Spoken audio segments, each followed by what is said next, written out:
Twisted family relations. He's saying, my son threatened to kill me. And questions about the victim himself. I'm going to take control of the situation. When a family's at war, all bets are off. This case is a made-for-TV movie. What the heck's going on? Plus, a mother's search for family history and the dark secret it unleashed. They are warning others about Convicted felon. A man from their past. And he gave me this just sort of evil smile. Now a part of their present. Everything that you knew to be true all of a sudden wasn't. Strange relations. And a bank teller forced to strap on a bomb to rob her own bank. But is she the pawn or the queen? It was just like money everywhere. She's filling holes before we even find them. Secret intentions. Welcome to 2020 on ID. I'm John Quinones. Sometimes people surprise us in the most troubling ways. A neighbor, co-worker, even a spouse harboring deep and disturbing secrets. Coming up, 3 stories of ordinary people plotting shocking deceptions. First, a mysterious shooting on the highway. It appeared to be a case of road rage. But as Gio Benitez first reported in 2014, peel back the layers, and a tale of twisted family relationships emerges, where everyone takes sides and someone decides to get even. Las Vegas, 4:30 a.m. on a brisk November morning. As the party on the Strip winds down, Robert Bessie is putting pedal to the metal on Interstate 15, hurrying to his job as a heavy machine operator at a landfill out in the Mojave Desert. Suddenly, he's got company. I'm about midway into my commute. A vehicle comes onto the highway. They just kind of hang right there. As I turn my head, I hear a pop. The car speeds off as quickly as it appeared, and it takes Robert a few moments to realize what's happened. In the corner of my eye, I could see that my rear window was blown out. At that point, I feel some blood on the back of my neck. I can feel the spent ammunition, the bullet. So I call 911. Well, I'm bleeding like hell. I feel knocked off. What was it that you noticed right away about that car? The gold color of the fender. Robert is rushed to Las Vegas University Medical Center, where doctors do, in fact, remove a single bullet from his neck. As you can see from this photo of his wounds, his odds of survival were longer than drawing an inside straight flush at Caesars. Because I was turned and it hit the skull, that's what stopped me from dying. Authorities are puzzled. It's a scary situation, but what... So it's no surprise local reporters paint Robert Bessie's shooting as a road rage story at first. Road rage, which authorities say could be the case here. But as detectives interview Robert in the hospital, he presents a far stranger explanation of how that bullet wound up in his neck. You have family drama combined with wild allegations. This case is a made-for-TV movie. 20 years ago, Robert Bessie married Amy Pearson, a blonde-haired, blue-eyed stunner. It was great. I love my wife. He treated me like a queen. They each have 2 children from previous relationships, then they have 3 more together. In this photo from a Disneyland vacation, they're your average, happy family. Nothing in the world matters to me but my kids. Our email address was the Bessie Bunch, you know, after the Brady Bunch. There's 7 kids and 2 parents, so 9 of us. It was hectic. It was never boring. She may dye her hair these days, but Allie, who became Robert's adopted daughter, says that's because growing up, there was another side of life with her new dad. Robert enforced strict codes of dress and behavior. They wanted us to seem like the perfect family when behind closed doors, it was hell. According to Amy's sisters, Mary Johnson and Donna Speakman, Robert even dressed his once glamorous wife. Amy wasn't allowed to wear certain clothes. It was loose and baggy, nothing to show form. It came to a point to where Robert would lay her clothes out in the morning before he went to work. And that's when we started going, wait a minute, Amy, what's going on? And what would she say? She's like, I'm being obedient to my husband. The family says you were controlling. Were you? When I meant no, I meant no. When I meant yes, I meant yes. Is that controlling? I don't know. For years, Amy was okay with that arrangement. Being a wife is exactly what I was made to be. But the same could not be said for her firstborn son, Michael, who became Robert's adopted son. He was a disciplinarian. This was not his biological child. There were problems. As Michael grew up, he was so intimidated from Robert because he couldn't do anything right. As soon as Mom's little soldier turns 19, Michael makes his escape, ditching the discipline of his desert home for the relative tranquility of the U.S. Army. Michael joining the Army, was that to get away? He wanted to become a man, that was his words. After a tour of duty in South Korea, Michael returns, a different person. He was so changed. He stood tall. He would look you right in the eyes. So now, here we have Robert, the man of the house. Did they butt heads? Michael had grown a pair at this point. 2 alpha dogs fighting. It just got worse and worse and worse. The animosity and the level of all of it. It all comes to a head in 2012, 6 months before the shooting. Robert moves out and divorce proceedings begin. Good morning, we're here on Bessie versus Bessie. I did what was right and I got away. It's time to move on. But had everybody really moved on? No, not according to Robert. From his hospital bed, Robert tells police that adopted son Michael still harbors a burning rage. He's not just talking about typical problems in a family. He's saying, my son threatened to kill me. And so the authorities now have a real lead. But Michael insisted he'd spent the night before with his mom over at his Aunt Mary's house, everyone enjoying a big spaghetti dinner. And Amy tells police he was home with her the rest of the night. Did you stay there at your house? Yeah. Did Michael leave the house? No. And remember, Robert specifically recalled that the shot came from a gold SUV. Michael drove a pewter gray Bronco. The shooting remains a mystery until a tip breaks the case wide open. The suspect's vehicle was a gold-colored Chevy Tahoe or Suburban. Thanks to news coverage, a trucker reports seeing a gold SUV at this gas station the morning of the shooting, just a few miles from the interstate. If Robert hadn't said gold SUV, we don't have our key piece of evidence. Police head here and check the security cameras. In a word, bingo, and we're not talking scratch-off. That's Michael there, buying a Monster energy drink and snacks at the counter with his Uncle Rick, Amy's brother, and an ex-con fresh out of prison. And in that video, there was a little smile, wasn't there? Oh yeah, there was a smirk for sure. And that for you, was that chilling? Absolutely. After scooping up their munchies, the two get into the SUV and drive off in the direction of I-15, where Robert was about to be shot. Soon, police track down that SUV. It belongs to Uncle Rick's girlfriend. In short order, they slap the cuffs on a gang that literally couldn't shoot straight. Police say they made an arrest in a shooting on I-15. Case closed? Not by a long shot. Police are about to unearth more stunning revelations about the Bessie bunch. Robert Bessie was suggesting that Michael wants his mother to himself. And is the victim of the shooting guilty of something himself? Did you hit Amy? What the heck's going on? What is going on? When we return.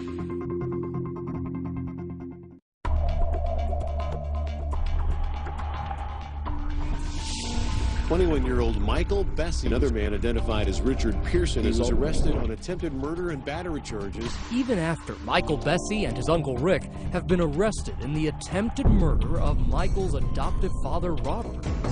Investigators are just scratching the surface of this case. This case kind of got out of control quickly. That's because Robert has made a most disturbing allegation, telling police Michael has an unnatural relationship with his mother and describing a letter Michael had written to Amy with the phrase, "I miss touching you." There is no question that Robert Bessie was suggesting that Amy was having an incestuous relationship with Michael. By making these allegations, he is suggesting a possible motive, that Michael, his adopted son, wants him out of the picture so he can have his mother to himself. Robert kept insisting that Michael was getting too close to his wife. It's ludicrous. He was jealous. He was jealous. Amy denies there was ever anything wrong about her relationship with her son. and she's making an alarming allegation of her own. She claims Robert wasn't just overbearing, he was physically abusive for years. It went on for a while. It went on for quite a while. So why did you stay with him? Where was I supposed to go? What was I supposed to do? She says she'd finally had enough when Robert gave her these bruises and a big blowout 6 months before the shooting. He went off, and it was where I was on the floor with my hands and legs in the air telling him I just want to get up. I couldn't even breathe anymore. Amy's abuse allegations are backed up by Michael and by Amy's sister. So what does dear old dad say about all this? Did you hit Amy?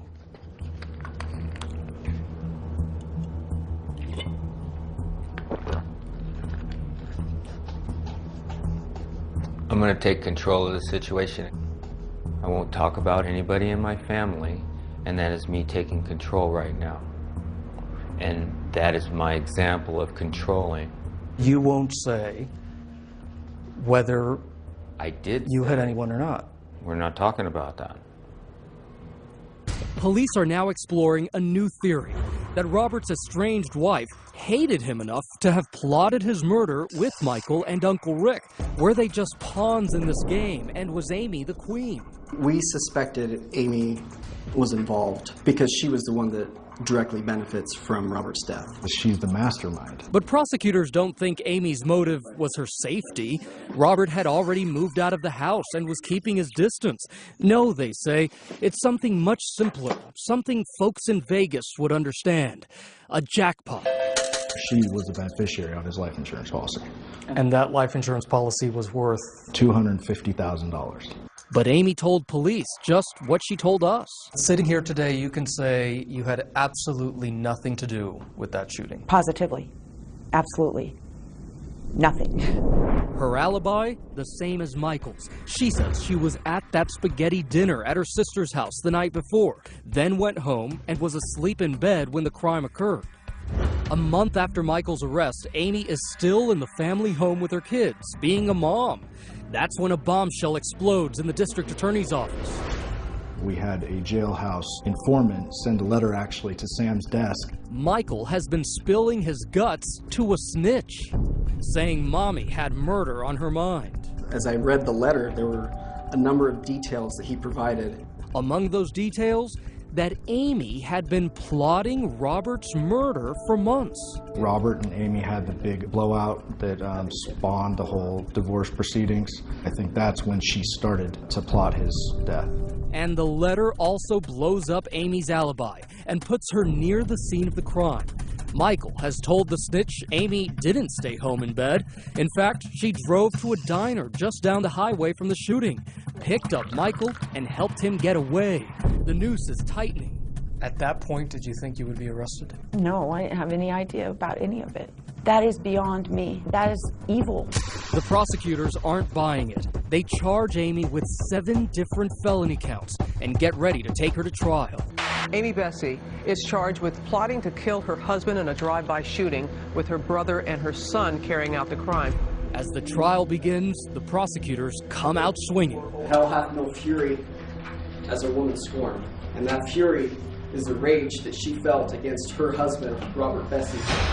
They tell the jury that they now have evidence Amy had hatched schemes to off her husband, not once, not twice, but she tried at least 3 times. What follows is a parade of would-be and wannabe assassins. Enter Courtney Smith, Michael's ex-girlfriend. She testified that Amy spoke about that insurance policy incessantly.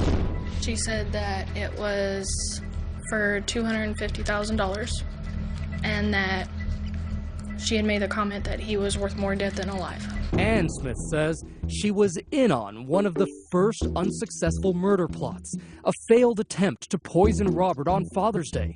Death would be delivered in a can of Red Bull laced with arsenic. Who delivered that Red Bull to Robert? I did. Who actually handed it to you to deliver to Robert? Amy. The defense draws out that Courtney has an axe to grind with Amy. And then you have a conversation with police, during which you describe Amy as a bitch. She can be. Up next, Vincent Sweeberg, Michael's biological father, Prosecutors say Amy tried to recruit him as a hitman too. There come a point in time where she asked you to make him disappear. Yeah. Okay. What did you take that to mean? Dead. The third time was the charm. Prosecutors say Amy decided to keep things in the family, turning to her baby brother, ex-con Rick Pearson, recruiting him and her own son Michael to do her dirty work. Everything leads back to Amy Bessie. Did you ever tell Rick or Michael or both, did you ever tell them, I wish he was dead? No. Not in those words. I did make the comment in front of everybody in my family that I wish the son of a bitch was dead. So in front of your family, you told them, I wish he was dead? Yeah, as a blanket statement, not somebody do this for me, somebody do this for me, like it was portrayed at trial. That quote is one of those things that you wish you could take back. But there's no going back now. Prosecutors are finally ready to lay out their chronology of the crime. It is the night before the shooting. Amy and Michael are at that spaghetti dinner at Aunt Mary's. At 10:44 p.m., prosecutors say a telltale text is sent from Uncle Rick to Amy. Rick was communicating with Amy and saying, well, just everybody there, I love it when a plan comes together. 1:47 a.m. The plan is afoot. Prosecutors say the three conspirators go silent on their cell phones. 3:28 a.m. Michael and Uncle Rick pick up that energy drink and get spotted by the gas station security cameras near the scene of the crime. She said if her tweaker brother hadn't stopped to get an energy drink, they would have never gotten caught.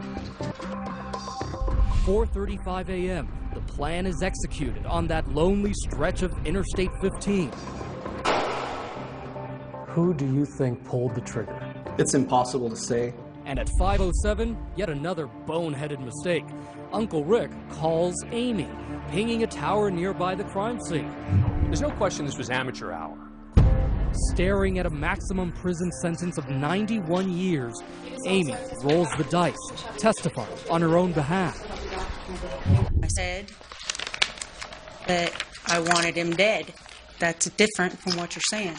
But now she flip-flops. No, she didn't just go home from that spaghetti dinner and go to bed like she told the cops. On the stand, she says she did drive to that diner to pick up her son Michael, but it was totally innocent. I went and picked him up. I never saw the vehicle. That's what my brother said. They had a flat, take Michael home. I said, okay. I sat and had a cup of coffee. Okay. And took my son home. Amy continues to proclaim her innocence through a 2-week trial. Did you participate in any way in the attempt on Robert Bessie's life? No, I did not. But the Vegas jury doesn't go for it, returning a verdict in time to make it home for dinner. Guilty of conspiracy to commit murder. Miss Bessie, I've given great thought to this. The judge sentences Amy to 14 to 44 years. Michael and Rick plead guilty. They declined our requests for interviews. As for the matriarch of the Bessie bunch, well, she's okay with how things turned out. She says these concrete walls and barbed wire fences are actually an upgrade from her old ball and chain. I might be in jail, but for the last 20 years, I've been in prison. So for me to have the freedom of my own will, instead of a will being imposed on me on a daily basis, there's a freedom in that. Amy Bessie will be eligible for parole in 2019. As of 2015, she's appealing her conviction. Michael Bessie was sentenced to 10 to 26 years for his part in the murder plot. Rick Pearson was sentenced to 12 to 30 years. And Michael's ex-girlfriend, Courtney Smith, who testified that she delivered that arsenic-laced Red Bull to Robert, later pled guilty to accessory to commit a felony and was sentenced to 3 years probation. As for Robert Bessie, he says life is great, that he and his 3 kids are moving on. Up next, a convicted felon with a disturbing past. Tom kidnapped this young woman. We were so scared we would walk on the other side of the road. And a legacy that could haunt for years to come. This wasn't a mistake. This was done intentionally. When we come back.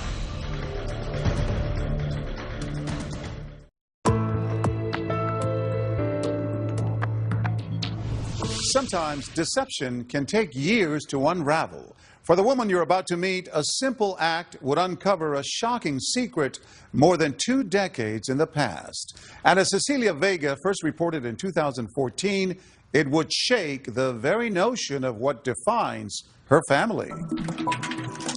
It started off as a hobby, researching family history. So it gets addictive. Yep, and boy, did I get bit by the bug. But what Pam Branham uncovered would reveal an unthinkable secret about her 21-year-old daughter. It involves a fertility clinic and a monster unleashed from the grave. Stunning story, bizarre story. They are warning others about Convicted felon. It shakes your world, absolutely. Because everything that you knew to be true, all of a sudden wasn't. You know, you're like pinching yourself going, this is like the worst dream I've ever had. I'm going to wake up, and it didn't happen. It happened. It happened. It happened in Salt Lake City. Newlyweds John and Pam Branham are trying to start a family with no success. So as a last resort, they go to a fertility clinic here on the campus of the University of Utah. A friendly lab technician shows them a photo collage above his desk of babies conceived by artificial insemination. You know, I just looked at those pictures and I thought, this is going to be it. Maybe this is going to happen for us. But something about the lab tech doesn't sit right with John. I remember handing him the sperm specimen, and he gave me this just sort of evil smile. It just made the hair on the back of my neck stand up. I thought, whoa. John's reaction is soon forgotten, though, with the arrival 9 months later of a beautiful baby girl, Annie. Couldn't have been happier. Not a creature was stirring. Flash through the years. First steps. Trick or treat, I love you, Dad. Look at her go. And the memories. She's musically inclined, and we always kind of wonder where that came from. Annie grows into a beautiful, bright young woman, a college whiz kid who studies astrophysics and surprises her parents with her gift for math. I barely made it through Calculus 1. Well, in Annie's second year of college, she was doing Calculus 3, making A's, and I'm thinking, there's a recessive gene at work there, right? With her nest now empty, Pam picks up a hobby and gets hooked on researching the family tree. She'd be up to 2 or 3 o'clock in the morning doing this. These days, anyone can stick a swab inside their cheek, go online, and for a few bucks, discover relatives and health histories they never knew they had. Pam Branham swabbed the whole family. I thought it was really interesting how it tells you about your health, it tells you where you come from. As expected, when the results come back, you can see how it's totally lit up. Pam finds that Annie shares 50% of her mom's DNA. But what about her dad? And it said that they shared 0 DNA. I was in a panic. You know, I was in a complete panic. Annie walked through the door, didn't say a word, gave me a big hug, started sobbing. I think it took a very long time for it to sink in. What was it that sunk in? Trying to comprehend what it meant that he wasn't my biological father, and then who is. The Branhams say they couldn't get answers from the university. It would take a DNA detective to get to the bottom of it. They wanted to know what her biological heritage was on her paternal side. Finding biological fathers is a specialty of C.C. Moore, a genetic genealogist in Southern California. Desperate for answers, Pam sends her an email. This is right up my alley. She tells Pam to send Annie's DNA to multiple online databases. And in this type of work, we always say if we can find a second cousin or a predicted second cousin, we're pretty much in business. We can usually solve the case. Moore's hunch pays off, and the plot thickens with a single match between Annie's DNA and this total stranger in Minnesota, Carla Evans. What this retired school secretary knows will blow open the whole story. She asked me if I had a relative that might have donated sperm, and I said yes, as a matter of fact, I did. And I said, well, can you tell me where he lives? And I said, well, he lived in Salt Lake City a lot, and I know he used to work for a fertility clinic there. And I thought, okay, that's it. That's it. That relative was Carla's cousin, Tom Lippert. Pam and Carla exchange photos, and suddenly, pieces of the puzzle start falling into place. When I first saw Annie's graduation picture, it looks almost identical to Tom's graduation picture. When I saw that photo, I just knew that Tom was the father. She also recalls some things that might explain Annie's interest in music and her college ambitions. Well, Tom was very talented. He was very intelligent. He went to Notre Dame Law School. He was also musical. And I looked at those pictures and I recognized him. You recognized him? He was the man at the clinic. I could picture all those baby pictures behind him, the ones that he was so proud of. Well, he made a big deal out of the fact that these were all the families that I've helped conceive. This is so creepy. Picturing him sitting next to that wall is chilling. And I just thought to myself, this wasn't a mistake. This was done intentionally. But the story dead ends in a cemetery. Tom Lipp died in 1999. Case closed. Until, that is, Carla Evans drops a bombshell. And said, Pam, there's something I need to tell you, and I want to be totally upfront with you about who my cousin was and what he did. Tom kidnapped this young woman.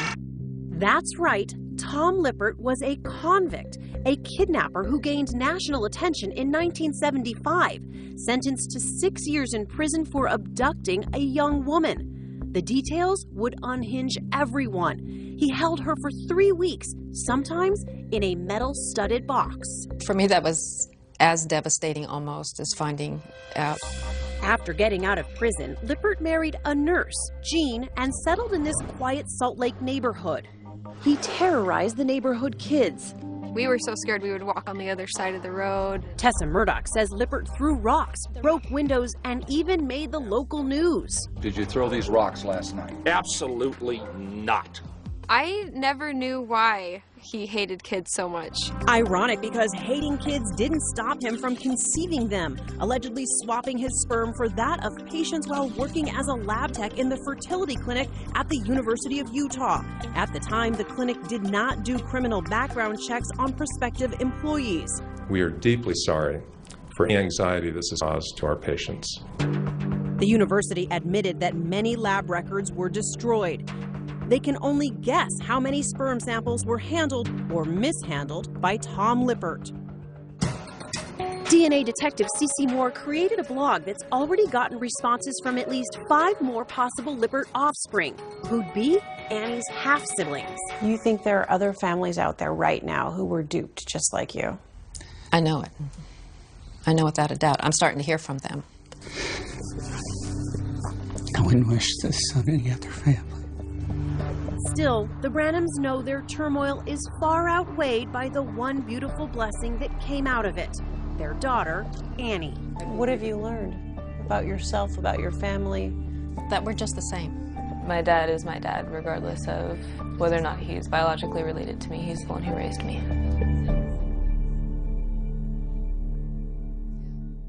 Annie Branham later graduated with honors in astrophysics and plans to apply to medical school. The fertility clinic the Branhams used closed in 1998. The University of Utah Medical Group reported that while several other families have come forward for testing, as of 2015, none have been matched to Tom Lippert. They continue to offer free DNA testing to concerned patients. None of the families who contacted Cece Moore have been matched to Lippert either. However, as of 2015, the Branhams say they did discover one person who matched Annie's DNA.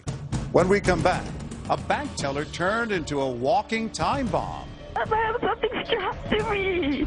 But the real bombshell is the story behind it. You think you've seen it all, and then you find out that you haven't. When we come back.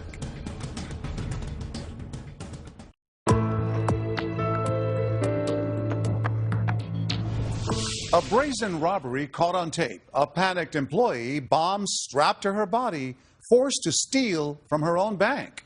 But as Jay Shadler first reported in 2014, that's just the beginning of this explosive story. The sun's coming up over East Los Angeles, and a bank heist is going down. Breaking news out of East Los Angeles, kidnapping and robbery at a Bank of America. A longtime bank employee has been kidnapped, strapped with a bomb, and forced into robbing her own bank. Why have I have something strapped to me? Can you hurry? I'm so scared. We're coming, honey. I'm gonna blow out. Alerted, the LA bomb squad rolls out of its headquarters and heads to the bank on South Atlantic Boulevard.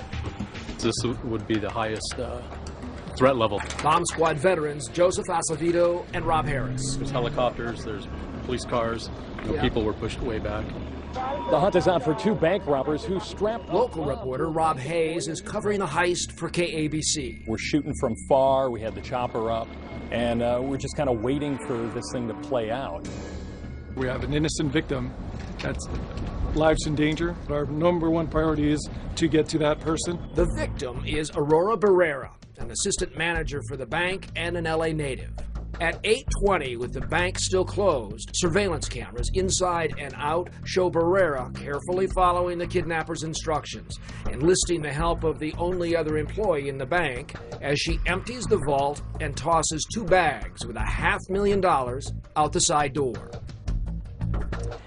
At the very moment Aurora is dropping the bags out this bank door, a getaway car is pulling up on this side street.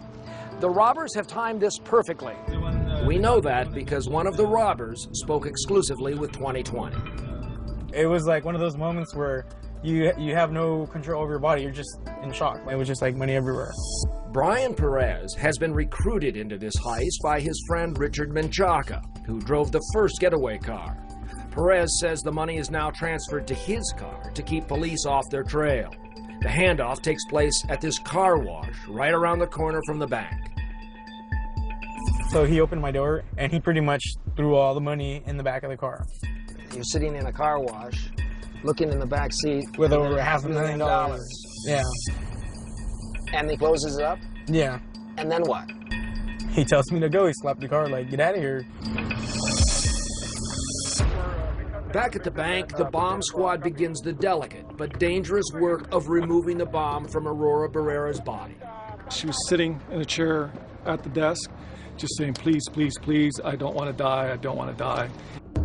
We saw a black cylinder object below her rib cage, and then we could see a cable. And some electrical tape. That is how it was connected to her body. After calming Barrera, the device is gently removed from her. That's her finally walking free from the bomb and the bank. Now the device is isolated and destroyed with the help of the squad's robot. I went back down with the bomb suit, and I got down and pulled all the pieces apart and saw that there was no high explosives, there was no circuitry, it was not a bomb. Detective Harris signals code 4, meaning all is safe. The device is a fake, but an effective one. The robbers have made away with over $500,000 without ever having stepped into the bank. Where did the money go? It's a great question. This is Special Agent Black. FBI Special Agent Nicole Black and Huntington Park Detective Joe Settles are the first to interview Aurora after the heist. She was emotional during the interview. She would go into trying to describe the events, how scared she was at the time. I took a shower and... Slowly, the single 32-year-old woman recounts her early morning abduction. She got up in the morning, got ready for work. She went out to her garage as normal, and once she opened the garage, she was accosted by 2 black males. They told me that they've been following me, that they knew where I worked, and that I better do everything that they tell me to do. Held at gunpoint and forced to tape some sort of device on her stomach. They told me to strap it to myself. He gave me the tape. You put it around my waist and have some wires. I just saw wires and I'm scared. They gave me a backpack and they told me to stuff it with the money and to throw it through the side door. But if I didn't do what they told me to do, that I was going to get hurt really bad. As night falls, the search for Barrera's kidnappers and bank robbers goes on. Authorities are following leads, attempting to track down those 2 suspects who apparently... I know they were African American or black. All I could see was part of this right here, and the way they spoke. But Barrera's memory is vague, and police begin privately questioning whether she was the pawn in this high-stakes game, or perhaps the queen. Stay with us because this bank heist is about to turn into a Bonnie and Clyde whodunit.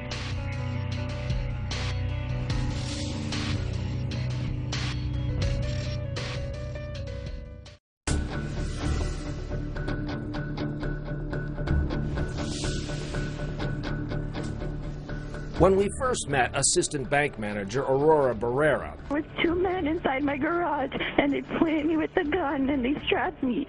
she had a bomb strapped to her. That's her walking through the bank with the device under her shirt. Two mysterious robbers had kidnapped her and had forced her into looting more than $500,000 from her own bank. Forced to open the vault, throwing bags of cash out the back door. In addition to swarming media coverage, local detectives, prosecutors, and now the FBI are all involved in this bizarre case. Bank robbery, bomb, kidnapping. You got a trifecta there. But you can bet the story's just starting when the cops begin pressing Barrera. Looking for answers, they find only questions and doubts. I want you to make sure that you're thinking of all your senses. Red flag number one, Barrera's demeanor on bank surveillance.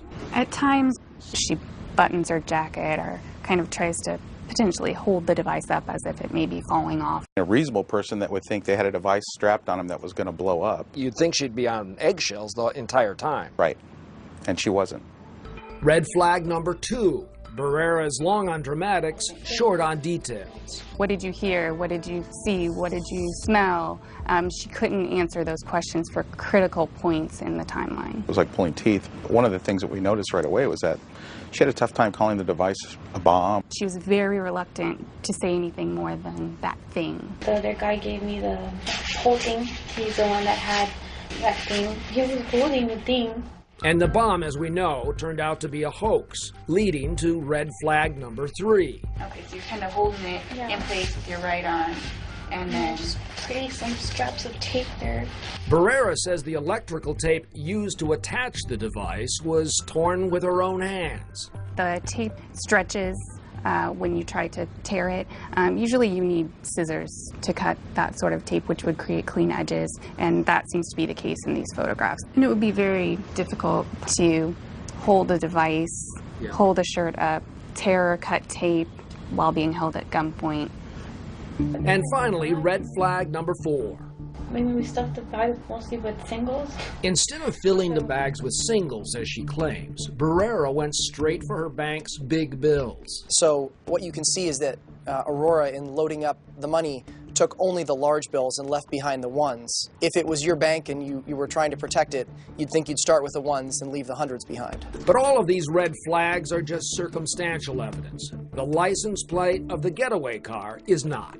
Watch. Right after Barrera drops the money out of the bank's back door, her co-worker rushes to look out a side window, glimpsing the license plate and giving investigators a solid break in the case.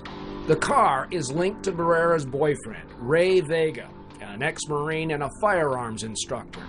Vega is cocksure of himself and a tad too angry when the cops call him in for questioning. I'm pretty pissed off. You could have called me, man. I got hooked in front of a bunch of people that respect me and that I respected. That's really jacked up, Joe. He was very agitated. He was angry at the fact that he was being investigated for being part of the robbery. I may be a man or a dirtbag, but I'm not a bank robber. Try telling that to your accomplice, Brian Perez, who spoke to us in an exclusive interview. How would you describe Vega? Intimidating guy. Vega just came off as like a James Bond kind of wannabe. You look into his eyes and you kind of realize that he might not be totally sane. Perez, who will later become one of the chief witnesses against both Vega and Barrera, laid out the whole heist to us while driving through the key East LA locations. Basic plan was he had a girlfriend that worked inside, was going to be a bomb on her chest. She was going to throw money outside of a door. Someone was supposed to pick it up and drive off of it. What did you think? Crazy. In my mind, I was like, well, this guy's nuts. And yet, you agreed to it. I mean, yeah, I did agree to it. He threatened me. He could put a bomb in my car, my parents' car. Fearing Vega, Perez continues with the plan. That's him rendezvousing with Vega in a parking lot near the bank. Later, Perez transfers the loot to this suitcase and heads to a Ramada Inn 7 miles away from where the heist went down. Here, Perez, Vega, and the driver of the first getaway car, Richard Menchaca, were to begin splitting the spoils. Vega shows up. He enters through the door right there. First thing he looks, he doesn't even look at us. He looks at the money on the table. He just says, I can't believe it. You know, we got away with it. Is that what he says? Yeah. And is that what he says? They all might have gone scot-free if not for Ray Vega's king-size ego. Even in front of the cops, humility is not one of his strong suits. In fact, he's so confident in himself that he's basically begging you to go look for information on him. Yeah, he's filling holes before we even find them for us. Like this. If you guys can pull up my phone, you guys can see the history. Then you guys can see where it pinged off the cell phone towers where the hell I was. They did, and he wasn't. His phone was using cell towers 20 miles away when he was supposed to have spent all night at this Days Inn. I do think he believed that he could convince us that his story was true. Enough so that we wouldn't look into it further. At trial, Brian Perez's testimony against his former accomplices proved crucial. He was sentenced to 5 years probation, but Vega got 14 years, Barrera 9. So was Barrera the mastermind of this heist, or just one of the players? She walked into the bank armed with a hoax explosive. I would always think that Aurora planned everything inside the bank because she knew the bank. She knew how to get into the vault. And the money made it out the side door of the bank, which was the ultimate goal. So to that extent, Aurora pulled it off. She did. In the end, while the criminals were caught, where's the money? If anyone has the answer to that, they can feel free to give our office a call. As for the bomb squad guys who were willing to risk their lives to save Aurora Barrera, I couldn't help asking. When you learned ultimately that she was part of the hoax, what went through your head? It was one of those moments where you think you've seen it all, and then you find out that you haven't, you know? As of 2015, both Aurora Barrera and Ray Vega are appealing their convictions. All the defendants were ordered to repay the money they stole from the bank. I'm John Quinones. Please join us next time for another edition of 2020 on ID.